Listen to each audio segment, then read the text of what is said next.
kura-kura, ya kan? Kan ada yang cerita itu.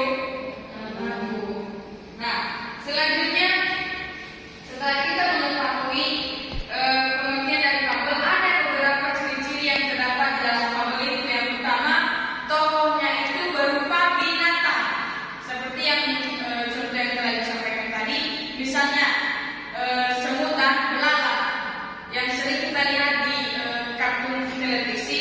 Ada itu semut dan belalang, gajah dan belalang. Yang penting di dalam fabel ini tokoh utamanya adalah binatang. Lalu yang kedua yaitu watak tokohnya itu menyerupai sifat manusia atau karakter yang terdapat di dalam manusia. Paham? Bagian yang ketiga yaitu alur ceritanya singkat dan sederhana. Maksudnya ini singkat dan sederhana. Yang penting di dalamnya itu tokohnya menggunakan suatu watak manusia yang berupa nantinya ada karakter yang terdapat di dalam tokoh tersebut.